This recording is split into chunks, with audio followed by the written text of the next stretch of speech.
Mahirap nga ba ang pagkatay ng manok? Paano nga ba ito gawin?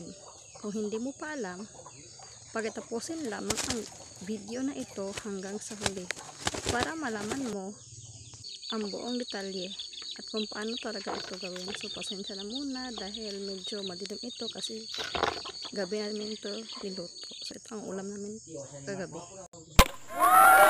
Bago tayo magsimula, nais ko lamang pasalamatan ng isa sa aking mga subscriber. Thank you po sir for subscribing and appreciating my video. So sa video ito, gumawa ulit ako ng bago. Yung full na video kung paano ba talaga ang pagkatay ng manok. So ito yung comment niya. So ang nagtanong siya, yung inaapakan ba daw yung manok. So sa video ko kasi, nung first video ko, diretso na kasi yon, binuhusan ko ng mainit na tubig. So hindi talaga yung siya yung pagkatay talaga. So yung alive na yung pa yung manok.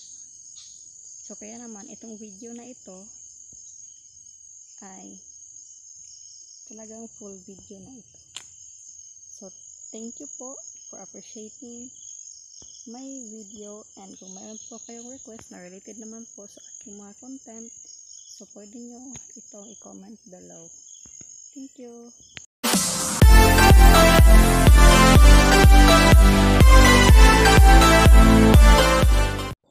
Paano ba ang tamang pagkatay ng manok? Syempre, hinuli muna na namin siya, pinakain, sa hindi kasi siya nakakulong. So, nasa backyard lang namin. So, ang ginawa ko, so, hinawakan ko siya, tsaka kinuhaan ko ng konting feather dyan sa may neck niya. And, ayun, pinatay ko na. So, syempre, yung dugo, huwag nyo na yung ilagay sa lalagyan. So, diretso na yan sa lupa. So, ayan. Yan lang yung ginawa ko, and napakulo ng tubig while nagkatay, at pag kumulo na, so ayan na nga, binuhusan ko na siya ng mainit na tubig. So ang purpose ng pagbuhos ng mainit na tubig is para madali mo lang siyang mabunot. So hindi yan siya matigas. So kung lilinisan mo yung manok, so madali lang yung malinis. At madali naman talaga ito kumpara dati kasi maliit lamang yung manok. So at medyo bata pa. So hindi pa siya gaano matigas. Malambot pa talaga siya. So ayan lang. So para full video talaga. So hindi na ako sa loob ng bahay namin nagkatay ng manok. So nasa labas talaga ako.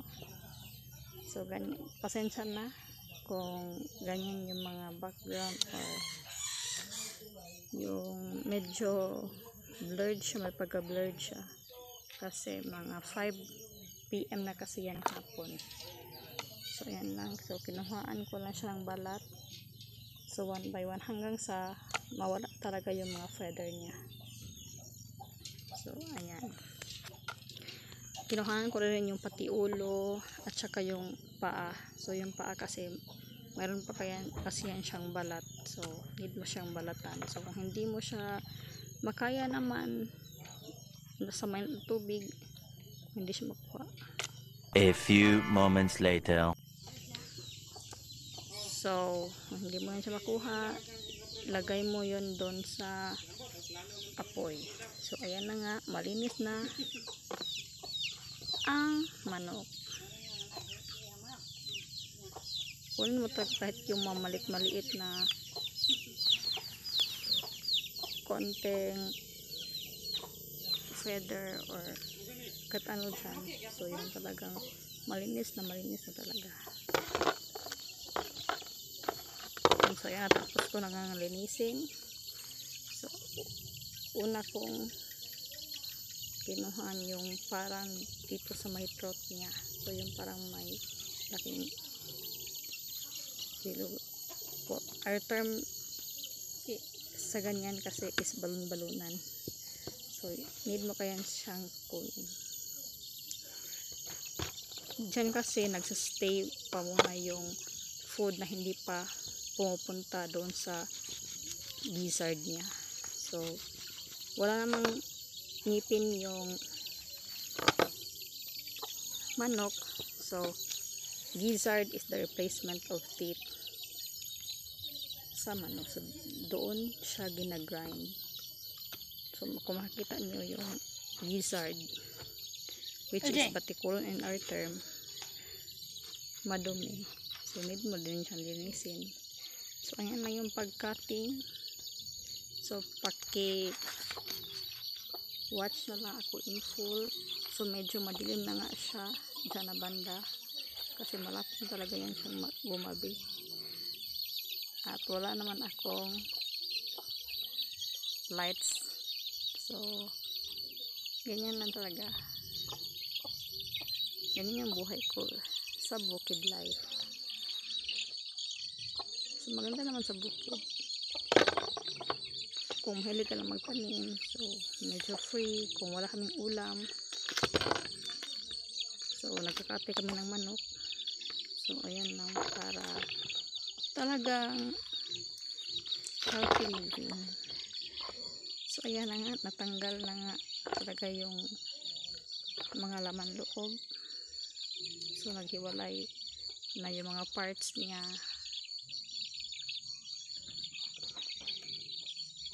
So, pero in our Christian life, di pwedeng mag-hiwa-hiwalay. So, kahit magkahiwalay-hiwalay yan sa manok, so our relationship in God, hindi dapat nang maghiwalay. Kasi paano naman tayo kung wala si Lord, diba? Insecto pa talaga. So, medyo gumabi na nga. Pasensya na talaga yan sa background ko. So, I hope meron kayong natutunan dito sa aking video.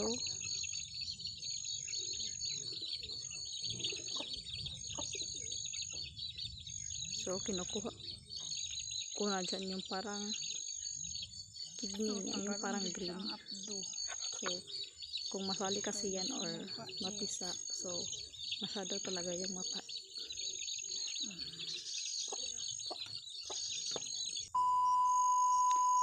And, ayan na nga. Natapos ko na yung linisin. Siyempre, at nakuha ko na yung mga laman loob sa manok. So, ayan.